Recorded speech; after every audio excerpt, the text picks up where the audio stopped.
Hello friends, इस video में हम बात करेंगे मेडिकल डिवाइस रजिस्ट्रेशंस के बारे में। मेडिकल डिवाइस रजिस्ट्रेशन आज के टाइम पे बहुत ही कंफ्यूज टॉपिक है, जिसमें हर किसी को डाउट है कि मेडिकल डिवाइस का रजिस्ट्रेशन कैसे किया जाए। इंडिया में मेडिकल डिवाइस रेगुलेशंस 2017 CDSCO ने इशू किए। ये जो रूल्स हैं 2017 के MDR रूल्स, ये ड्रग्स एंड कॉस्मेटिक्स एक्ट 1940 के अंडर रेगुलेटेड हैं। अब मेडिकल डिवाइसेस को रजिस्टर करने के लिए सबसे पहले हमें यह समझना है कि वो कौन सी क्लास में एग्जिस्ट करते हैं। मेडिकल डिवाइसेस टोटल 4 क्लासेस में फॉल करते हैं, that is the class A, class B, class C, class D। जो ये क्लासेस हैं, ये इनका जो कैटेगराइजेशन है वो बेस्ड अपॉन रिस्क है कि कौन जितना ज़्यादा मेडिकल डिवाइस रिस्कियर है ह्यूमन लाइफ को लेकर, उसकी क्लास उतनी ही ज़्यादा आगे है। क्लास D सबसे ज़्यादा रिस्की, क्लास C उससे कम रिस्की, क्लास B उससे कम रिस्की, क्लास A सबसे कम रिस्की। जैसे क्लास D के अंदर अगर हम बात करें, क्लास D में एग्जांपल्स हैं इन्वेसिव मेडिकल डिवाइसेस की। फॉर एग्जांपल इन्वेसिव डिवाइसेस वो डिवाइसेस हैं जो आपकी बॉडी के अंदर या बॉडी सरफेस के थ्रू या बॉडी ऑरिफाइस के थ्रू जो बॉडी के अंदर इंडक्ट किए जाते हैं। जैसे कोई फ्रैक्चर हुआ, किसी को फ्रैक्चर होने पे जो बोन के ऊपर जो जॉइंट लगाने के लिए कोई प्लेट्स लगाई गई अंदर, तो that is the under the class D। या pacemaker, that is under the class D। Class C में ऑक्सीजन कॉन्सेंट्रेटर्स, अभी हमने देखा कि ऑक्सीजन कॉन्सेंट्रेटर्स का पिछले कुछ टाइम में काफी नीड था लोगों की लाइफ सेव करने के लिए, न्यूबिलाइजर्स, ये सब क्लास C में है। क्लास B के अंदर जैसे ब्लड प्रेशर मॉनिटर, छोटे छोटे जो मॉनिटरिंग डिवाइसेस हैं, वो थोड़े क्लास B में। क्लास A में क्या आएंगे? क्लास A के अंदर आएंगे आपके जैसे कि टूथब्रश, हमारा जो बहुत ही रोजमर्रा के जो जिंदगी में हम छोटे मोटे डिवाइसेस यूज करते हैं, that is are under the class A। जब हम मेडिकल डिवाइस रजिस्ट्रेशन की बात करते हैं तो हमें ये भी देखना ज़रूरी है कि आप उस प्रोडक्ट के इंपोर्टर हैं या आप उसके मैन्युफैक्चरर हैं। इंपोर्टर्स के केस में फॉर्मेलिटीज़ अलग हैं, मैन्युफैक्चरर के केस में फॉर्मेलिटीज़ डिफरेंट हैं। हम बात करते हैं इंपोर्टर्स के केस में। इंपोर्टर्स के केस में नॉर्मली आपको जो आपका सप्लायर है, जो मैन्युफैक्चरर है, आपको उसके सभी डॉक्यूमेंट्स लेने हैं और उसके सभी डॉक्यूमेंट्स के बेसिस पे, और जो आप उस सप्लायर से जो भी सामान खरीदेंगे उस सामान का अलग अलग वेरिएंट के अंदर रजिस्ट्रेशन होता है मेडिकल डिवाइसेस के अंडर।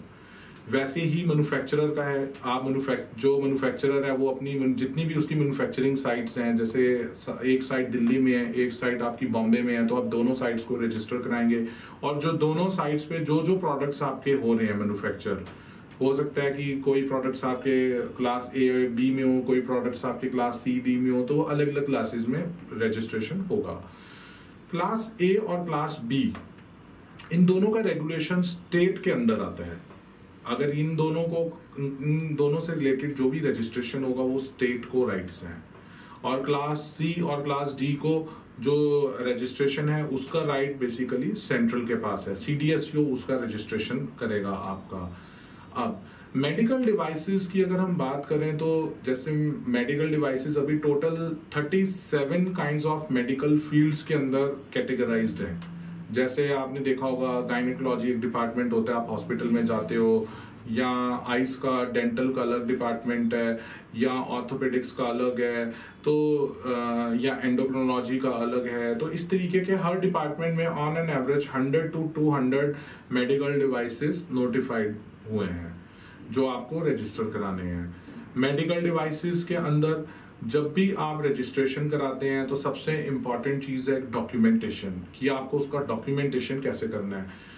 डॉक्यूमेंटेशन की जब हम बात करते हैं, एक सबसे बड़ी प्रॉब्लम, एक प्रैक्टिकल प्रॉब्लम है मार्केट के अंदर अभी। CDSCO क्योंकि ड्रग्स और फार्मा से रिलेटेड है, तो उनके पास जो स्ट्रेंथ है, जो वर्कफोर्स है, वो ज़्यादातर M फार्मा, B फार्मा या डॉक्टर्स हैं।